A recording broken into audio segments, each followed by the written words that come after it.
And just for our listeners who don't know, you were an Olympic level athlete. You played pro hockey. So your career as a hockey player was pretty illustrious. And it must have been, your life after corporate journey was more like a life after sports journey. And it is a transition and creating a new identity as now this author and speaker. What were some of the mindset challenges that you had to go through in making that transition? Well, and that's why I've loved what you've done and just calling it life after corporate. I like how you kind of summarized that. For me, it was almost two things. It was life after hockey. And then as I went in and was getting my MBA in business and finance, I looked at the corporate side.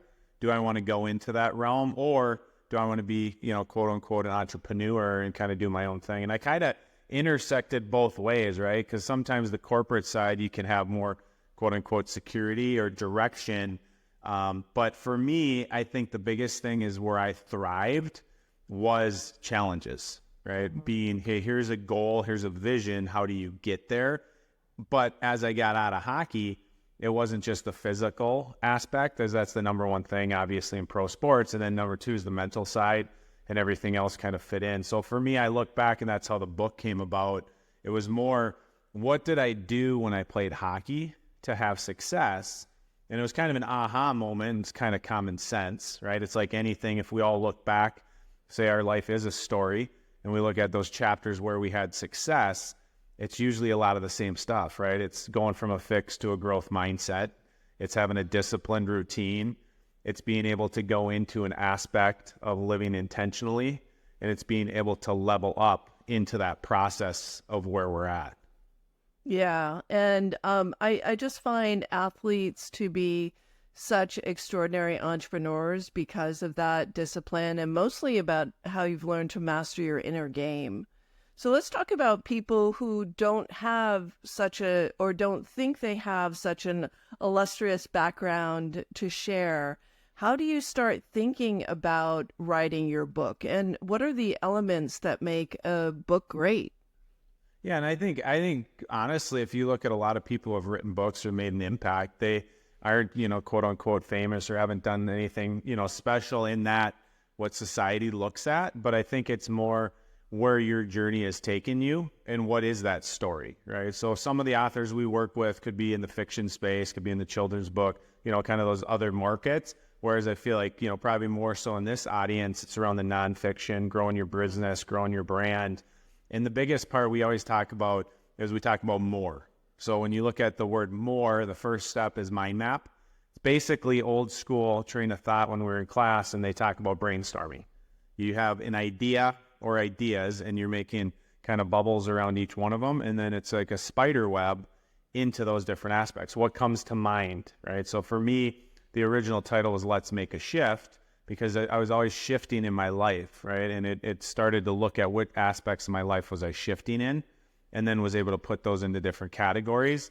And that's how the pillars came about and everything else. So you take that mind map, and then you're going to focus on looking at an outline. Because once you have the mind map to an outline, I'm not saying it's easy, but it's a lot easier because you have an outline in each day or each week or each month. You're basically focusing either on a chapter or a topic, and then you can either type it or you can do voice to text. So if you picture it now, for me, my second book, I'll be probably publishing here hopefully in December, and I already got a third and fourth and fifth already in the process because my mindset can easily go there now because you take the mind map into an outline, and whether there's 10 different chapters or sub-chapters, that's what you're writing about. So we all have an idea or ideas, and then it's just kind of formulating what that looks like.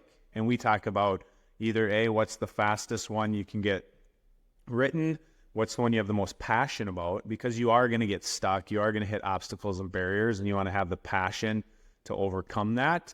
And then the third one, especially if you're building a brand or a business, which one can you monetize the quickest, whatever aligns with your brand or what you're trying to build. So I think that's where it kind of gets lost a little bit, where people think they have to get to that end result, right? Of like, okay, what is my book? What's it going to look, feel like? It's just start with an idea and get to an outline, and then we make the process way, way easier. So let's talk about monetizing your book. Then we'll talk about the process of publishing, because I think first people need a motivation to want to write the book. And usually if there's a way that a book can help you increase your influence, increase your income, then there's a lot more motivation behind it than just, getting your story down on paper. So what are some of the monetization strategies? So I think the biggest part, and just what you talked about, is most people that I talk to, I ask, hey, what's your motivation? Most of them will say, I want to impact, I want to inspire, I want to influence, maybe leave a legacy. And then I ask the question, kind of pull the rabbit out of the hat of, hey, so if you just did that and you didn't make any money, would that be okay? And they're like, well, okay, wait, let's pump the brakes. And they say, actually, what's the ROI, right? What's my return on my investment? And I said, we can look at it two ways. So one way is book sales. Normally that's a fiction model, because if you've ever read a fiction book, you're going to buy book one, and if you like it, you're going to buy book 2, 3, 4, 5, 6, 7, 8 in a series, and that's how they monetize it. Whereas in the nonfiction space, so similar to myself, it's not necessarily, I'm not writing more books to make more money off my book, but it's the ancillary, and it's everything else that comes from the book. So this is the key to open up to get a speaking engagement. This is a key for somebody to say, you know what, I want to follow these steps, but I don't know how. So instead, I'm just going to purchase the online course. Or someone in a business sees from a sales and marketing standpoint, hey, I want to hire Erik to facilitate a workshop. So those are where I followed the monetization schedule of what is the return on investment, because anything I made from my book, I would just put back into kind of marketing. So if I sold X amount of books, and I got $500 or $5,500 or whatever it was from the book, I'd put it back into either Amazon ads or book promotion site, or I'd put it back into sending it out via LinkedIn or other resources of saying, hey, Deborah, I love what you're doing in your space. Can I send you a book? No strings attached. And I just send the book, and maybe that person would say, hey, would love to, have you on my podcast, would love to have you speak at my business, or I feel like there's a synergy in a referral program. So I think it's going to depend on how people chase it. Most of the time in the nonfiction business brand space, you're chasing it by what that end goal is. And for me, it was speaking engagements, coaching and consulting, and then being able to give back to charitable causes. Yeah, there's just so much that you can do with the book. And, we'll talk about the publishing process, but the goal in publishing a book is not to make $1 million on book sales. It's to make $1 million leveraging the book in other channels, whether that's a membership, a course, a program, speaking, workshops, and other things. It really opens a lot of doors. It's an instant credibility builder. Let's talk about the publishing process, because I think there's a lot of confusion, especially around, how do you publish? Do you publish directly on Amazon? How do you get to bestseller status? And, you have bestseller status for like 5 minutes. And so what is the publishing process all about? How does publishing.com differ from other publishing outlets? Yeah, I think and it's changed over time, right? I think a lot of people used to look at, hey, I want to get in with the big 3 or the big 5 traditional publishing houses, but it's hard, right? A lot of times you can submit a manuscript, it's going to take 18 months basically for them to say no, right? So you've already wasted time and money in that space. And honestly, it's people who are either very, very high influencers, have a high net worth, high clientele. It's all data driven. How many people are you going to sell? Can you get 20,000, 40,000, 50,000 books pre-sold? Then maybe we'll start talking. I think the other part too is to be able to retain your rights and royalties.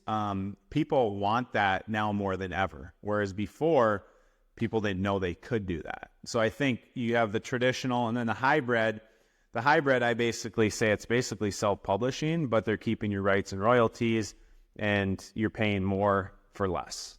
Whereas the self-publishing model is you're going to control the final product through the process. So similar to what we do in that space is we use coaches who have been authors, and they're going to walk you through the whole thing from writing, or whether you've already written, to editing, to cover design, to formatting, because all of that to us is important in the process, Because as we all know, we grew up saying, hey, don't judge a book by its cover. But when you pick up a book, you're going to judge it by its cover. Yeah. So we want to make sure all of that is button tight and it looks good and feels good. So when the author gets that first copy and they hit the stamp of approval, now it's time to start thinking about publishing. We use a couple different tools and kind of tricks through the process. Part of it is Amazon. Part of it is, Barnes & Noble, Walmart, Target, different outlets. It's going to depend on what your book's about and where do you want to get it. We do believe that Amazon is the first place to kind of dial in two things. You can market test there, and you can also, to your point, get a best-selling banner. So it's similar. I always use the analogy of a movie, right? The box office hit, they're pushing for this release date, and what it's measured on is how many people bought that book or how many people watched that movie in the first day, 2 days, 3 days, the weekend.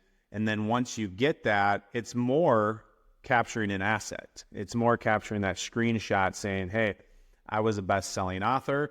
And then the strategy is behind Amazon is there's keywords and categories. So you want to find where are people going to look in your book.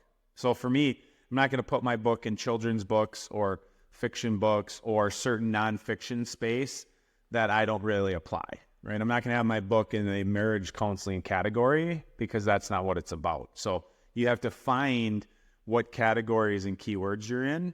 And then as you do that, right, the Amazon page keywords, so similar to Google, if I look something up. So I was in insurance and finance before. Even though I was in one city, I would put about 100-mile radius of all these cities in the back end of my web page. So if someone looked it up, they'd still find me. Because most people don't even come in to talk to you about that product or service. It's the same thing with a book. If you have those words, keywords that are going to drive people to buy your book, you're going to sell more books, you're going to get more reviews. And how we do that on the back end through our mastermind community, we have over 4,000 authors that help each other review each other's books. So anytime we talk about it, family and friends in your own community, ironically, those people aren't as eager or as urgent to do it because they don't realize the importance of, to your point, that first week, 2 weeks, 30 days, you're trying to get over 100 reviews as quick as possible. And then that triggers within Amazon, hey, this person's book is legit. And why do they want you at the top? You're selling books, which then in turn puts more money in their pocket, puts more money in your pocket, and then you're spreading your impact, your influence. And at the end of the day, you're growing your brand, your business, and more income. So that's kind of the short version of that process that we go through to get from either idea or rough draft to a published book. And it's all calculated, right? There's a roadmap. So your roadmap's going to be different than my roadmap, different than somebody else. It's similar in a sense. I always use the analogy of like the game Candyland. I have 4 kids, right? So Candyland, go through here. Sometimes you can get the card that gives you the shortcut, right? And sometimes you got to come back to a different spot if you get one of those little candy icons, right? So it's the same thing as you go through. We might be able to spearhead or take a shortcut because of what your goal or your vision is, and we might not have to check a certain box. Whereas if we test something, we market test and it doesn't work, we're going to come back to maybe step 7 and recalculate that to make sure that you have success. So there's a ton that goes into it, but what I learned is I'm like, okay, I can do this. I can kind of figure it out. But at the end of the day, it depends on how much time, it's worth to you to put in versus having someone do it for you. Yeah. And what do you mean by market testing? How do you market test on Amazon? So market test, a great question. So 2 things. One is like, especially with a cover design. So when you have a cover design, you're going to send it out not only in Amazon, but first before that, right? Market test it, in our mastermind community, or we might market test it in certain book promotion sites or market test it in certain communities. And it's basically kind of like testing paid ads. If anyone's ever done paid ads, right? You have like a certain line or a certain opening sentence, and you can see who clicks on it more. So what we're doing is putting it in these different like test areas of, hey, which cover do you like, right? Which one attracts to you more?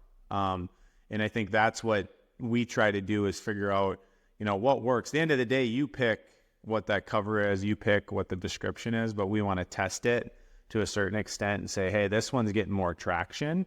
If it's a 7/30 split and you really like the 30% one, that's fine, but more than likely, this is going to attract more people to it. And you can always republish or you can always relaunch on Amazon if you need to make changes through that process. And I think the name of the book is super important too. I think the books that are the most appealing to me or that get me have like 2 or 3 word titles. And they're really simple, but they pack a punch. You know, one of my favorite authors in the business space is Kelly Roach, and she has Conviction Marketing, you know, and I really loved that book, loved that cover. Barbara Hewson, Rewire for Wealth. Some of those are my favorite authors. And lately, Jamie Kern-Lima with Worthy, you know, was just a great title. So do you test titles as well? How do you come up with the title? Yeah, I mean, perfect example is like with my book, Becoming Elite, the first title I had was Let's Make the Shift. So I looked at it and I'm like, okay, in hockey, between, you know, shifts, you come off, you kind of recalibrate. And I'm like, in life, you take a shift and you recalibrate. And that was my whole purpose of the book. In the book, you'll see there's like 3 daily tools. One of them is recalibrate. You shift your mindset. And talking through with our coaches, it switched. It's, hey, you have to identify, to your point, I think that's the key, is like short and simple is the best because it lets you make up your mind of what that means to you, right? If I put, right, let's make the shift, the transition, you're like, okay, I'm already lost at the word transition. But the most important part is the title and then the cover design and then the subtitle. So to your point, if someone clicks with the title in the cover, they can go into the subtitle. So my subtitle is What It Takes to Transform Your Life Using 4 Proven Pillars of Performance. Everybody wants to transform their life, right? But becoming elite, that's going to probably push some people away of like, I'm not elite, I'm not that, right? Where we all want to transform and level up. So to your point is the title is going to grab somebody and then you can kind of make up your mind. So what we do is we'll test different titles too. Same thing, whether it's in certain market research areas or what we've seen hit, because now more than ever, data is power. So you can see, to your point, which books are selling, which categories are hitting. And we have, you know, sophisticated software in the back end where we can pull all this data and you can basically see, hey, do I have to sell 7 books a day in this category? Or do I have to sell 1,007 books in this? Yeah, category? I love data. I love that, you know, there's that transparency there so that you know exactly what you need to do. Let's talk about the publishing process. How long does it take once you have a draft manuscript ready for review? Say I come to you with my draft manuscript. How long are we going to spend together getting that book to the publishing stage? And what are those steps in between? So it's going to depend, right? So if it's a finished manuscript, depends if you're talking if it's fully edited or if it needs editing help, right? It needs editing help. It needs editing help. So a lot of times in that space, right, we have an internal group of editors, right? It's actually called Elite Editing. And the reason for that, it's got 5 rounds of editing. So it's going to go through, you know, like different parts of descriptor, developmental review, developmental edit, content edit, copy edit, proofreading before it gets out there. Other people can use, you know, their own editors if they have them and they want to have access to that. And then once the editing is done, then you go through cover design, formatting, and all the book production. So I usually say normally editing, depending on who your editor is. If you only have one editor in one round, normally they can get that done, you know, within 2 to 3 weeks, depending on who that person is, if that's their full-time job or if they're doing it as a side hustle. If you have 5 rounds of editing, we usually suggest 2 weeks per round, right? So it could take up to 10 weeks just to edit the book if you're going to go in depth and basically scrub it for everything from the development to the content, copy, and proofreading. Once that's complete, we usually talk about anywhere from 8 to 10 weeks from getting everything done from the book production side. Because again, your cover design, maybe we hit it out of the park on round 1, and maybe the formatting's done right away because we'll put different like cool looking graphics in there, different calculations, whatever you want in it. And if that hits out of the park quick, I mean, you can get a book in 90 days, right? But that's if everything is just perfect and it's like one round of editing, you're like, looks good. Cover design, I like number 2. Formatting, this looks great. Then all of a sudden you're going way quicker. So our timeline usually is, we say 4 to 6 months. And the reason for that, sometimes it's actually on the author because they take longer to either process it or they want to get more feedback and they just don't click that button of, I like this one versus that one. And then it takes time to do the Amazon upload, description, everything. So I'd say short answers, we say 4 to 6 months. Some people are 3, but then others take longer, in the 9-month window. Yeah, that's good to know. So my friends, if you're thinking of writing a book, get it done. It's going to take 4 to 6 months to get it published. And then after the publishing process, what do people need to prepare for a successful launch? We've touched on a little bit of that, but what are the steps that you need to go through to make sure that your book is successful right out of the gate? Yeah, I think the biggest part, what we talk about, is your launch team. So from a launch team, and the reason we call it a launch, like a rocket ship, right? So you've prepared the rocket, you got it going, you light the ignition, and that's put and publish. It's not going to go anywhere unless you have people reading it and reviewing it. Because society shows, if you ever shop on Amazon, would you buy a book with 1 review or buy a book with 101 reviews, right? You're more likely. So there's a psychological aspect to trying to get over 100 reviews as soon as possible. But as you're building that launch team, people are reviewing your book, buying your book, then it's going into different strategies. So it depends on your comfort level and how you want to overextend yourself. And when I say that, first is, 90-day social media campaign. You got to make sure you're posting consistently. It's not selling your book, it's just promoting it. So it might be chapter by chapter, just taking a blurb out and talking about the importance of your book and then having something on there where they can go buy it if they want. So it's a subtle push, but that 90-day marketing campaign is just showing, and you're sprinkling in there when you do get a best-selling banner. Hey, I'm so excited. It's not bragging. It's, I'm so excited this has happened. I'm so excited. And you're sharing good news, or people who are sharing reviews, whether it's video footage. Hey, I read Deborah's book, is unbelievable. You got to pick it up, and being able to post content around your book, because that's helping. And then it's getting onto podcasts.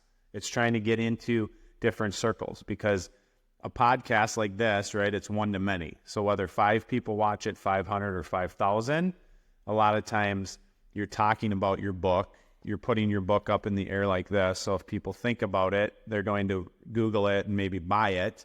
The host a lot of times will ask, hey, where can we learn more about you?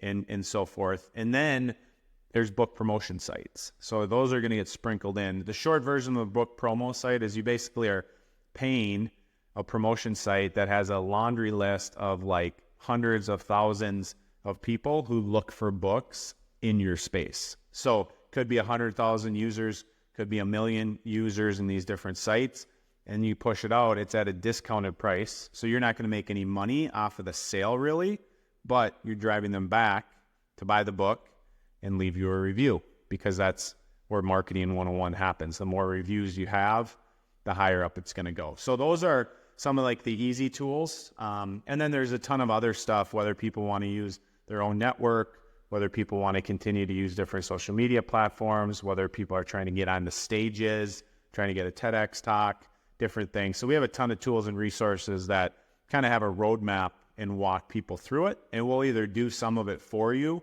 or we have online resources that kind of will guide people, and then they can work with our coaches in group or one-on-one settings as well. What are some of the biggest mistakes that you've seen people make in the book publishing process? And I'm assuming they didn't work with selfpublishing.com, but what are some of the pitfalls that people can fall into that will just kind of blow it before you get started? Yeah, I mean, I think 2 of them, that come to mind right away when you ask that question. One is, we all think we can do it cheaper, or we can do it by ourselves, right? And I think I went through that myself. I went through, right, and I had Chandler's resources, and I'm following the mind map, and I'm following the outline, and I'm like writing the book, and I finished the book, and I'm kind of like, I'm done. And then it was like, what's next? And I think either the sooner you figure out, like, why reinvent the wheel and just have somebody, whether it's us or somebody else that's a trusted resource, to take you from idea or finished manuscript to published book, I can tell you right now, it's way worth it. So a lot of people will go through the whole process, and kind of the second phase is, whether they're with us or with someone else, they just think when they hit publish that everyone's going to read their book. Right. We call it the Amazon graveyard. So probably a third of the clients we work with are on the second part. They've already tried to do it all themselves, and they come to us. Like, I had a call yesterday with the lady, her first book. I mean, she had 2 reviews. It was published 2 years ago, and she sold about, 107 copies. And wow. She's like, I need help with marketing. And she's writing a second book. So the strategy is, let's do your second book. She's publishing actually today, I think she's launching it, and then marketing it on the flip side, and then relaunching book 1. So the biggest part is 2 things. Either they try to do it themselves and cut corners, and they just have like a half-baked cover design, or they try to do it themselves and their book description's 2 sentences. And it's a lot of simple stuff actually that we do for you, but it's how do you do it and how do you execute it at a high level. So I'd say people try to do it themselves and don't know what they're doing. And then on the back end, they think they can just push the button and they're going to have success, right? So there's kind of 2 different phases. It's, to your point, publishing the book, and then it's the marketing side. And I think you have to follow that proven process, for a full 90 days, 6 months, 9 months, a full year. Because I'm guilty of not doing it after 3 months because I had so much success that I quit pushing it and following the process. And then I had to like re-pick it up probably about 10 months later because it was going like this. And it's like anything, right? It was flattening out. So the people who can't see you, you're making, the curve is flattening. Yeah. Exactly. And then it goes back down, and I'm like, what happened? And it's like, well, again, what we talked about before. What did I do before that got me there? Mm-hmm. It's the consistency, and I quit doing it. Yeah. Consistency wins hands down every time. Someone could be not as smart as you are, not as capable as you are, but if they're more consistent, they'll get more attention. So that's a key point. Last question for you, is pre-ordering important? Is having your book available for pre-order, does that matter? Yeah, I mean, there's 2 strategies, right? I mean, if you look at, I had a buddy of mine, he published his book in July. He did the pre-order, right? And a lot of that reasoning for pre-order, and it's not the only reason. A lot of times the pre-order for that is trying to get on like a USA Today bestseller list or a New York Times, right? Like Gary Vee, who we had, part of our event in August, he had published a book, and that was part of his strategy, right? Is getting on as many podcasts as he could to push it, because he was doing the pre-order to try to get as many sales as possible. I think the other strategy too is, if you have the right launch strategy, then pre-order can be important. But if I say I'm going to pre-order, but I don't tell anyone, one of the guys on our team always talks about, it's like putting your book in the middle of a cornfield and not telling people like how to get to it, right? Yeah. It's like you place it there and you expect people to go on an Easter egg scavenger hunt to find it. No offense, no one's looking up me or you to find our book. We have to promote it. So if you do pre-order, there is a benefit to that, because you can gain traction and you can get best-selling status a lot of times earlier, but you have to follow a process and you have to know what you're doing. Otherwise, again, it's like push and publish, and you throw a needle in a haystack, and no one's looking for anyone's book unless they know about it. And that's the Amazon graveyard. What percentage of books actually make bestseller status?